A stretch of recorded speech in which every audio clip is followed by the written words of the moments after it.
महाराष्ट्राची कुलस्वामिनी तुळजाभवानी देवीच्या मंदिराला लवकरच पुरातन झळाळी लाभणार आहे. मंदिराच्या जीर्णोद्धाराचे काम सध्या वेगात सुरू आहे.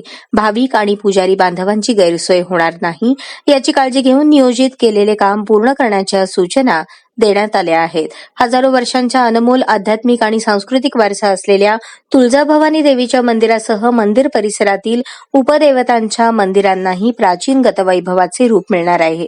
लवकरच राज्यासह देशभरातील देवी भक्तांना तुळजाभवानी देवीच्या मंदिराचा मूळ प्राचीन गाभारा याची देही याची डोळा मन भरून पाहता येणार आहे.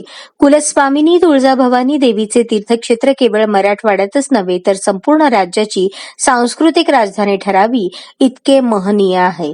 हा प्राचीन आणि वैभवशाली वारसा ठळकपणे देश आणि जगाच्या पर्यटकांसमोर मांडण्यासाठी आपण जाणीवपूर्वक प्रयत्न करत असून तीर्थक्षेत्राचा संपूर्ण कायापालट करण्यासाठी 2000 कोटींचा आराखडा अंतिम करण्यात आला आहे.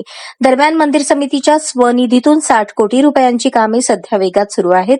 यातून तुळजाभवानी देवीच्या मंदिराला लक्षवेधी प्राचीन झळाळी लाभणार आहे.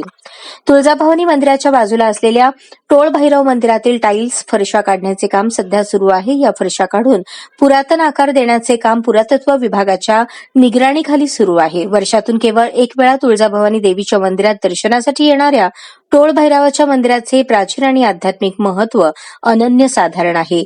मंदिर परिसरात असलेल्या दत्त मंदिराच्या कामांना देखील सुरुवात करण्यात आली आहे. त्यासाठी लोखंडी स्ट्रक्चर उभे करण्यात आले असून जुन्या कोरीव दगडांची साफसफाई सुरू करण्यात आली आहे. आकर्षक कोरीव काम असलेल्या या दगडांना अधिक ठळकपणे जीर्णोद्धाराच्या कामातून भाविकांसमोर आणले जाणार आहे. गोमुख तीर्थ आणि परिसरातही जीर्णोद्धाराचे काम वेगात सुरू आहे.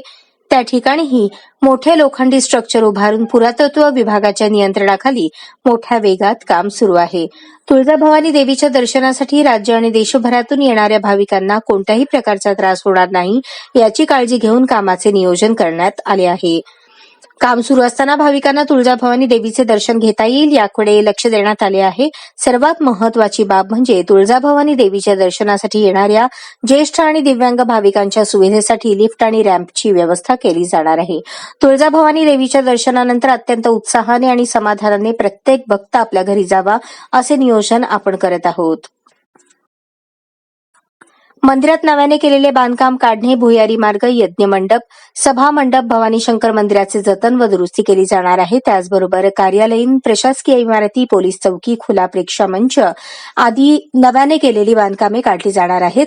गोमुख तीर्थ, दत्त मंदिर, मातंगी मंदिर, कल्लोळ तीर्थ, निंबाळकर द्वार, मार्तंड ऋषी मंदिर, टोळ भैरव मंदिर, शिवाजी महाद्वार, खंडोबा मंदिर, यमाई मंदिराचे जतन आणि दुरुस्तीचे कामही केले जाणार आहे. तुकोजी बुवा मठावरील ओवऱ्या, आराध्य खोली, दगडी फरशी आणि सर्वात महत्वाचे म्हणजे तुळजाभवानी देवीचे मुख्य प्रवेशद्वार, त्याचबरोबर जिजामाता महाद्वाराची देखील दुरुस्ती आणि जतन केले जाणार आहे.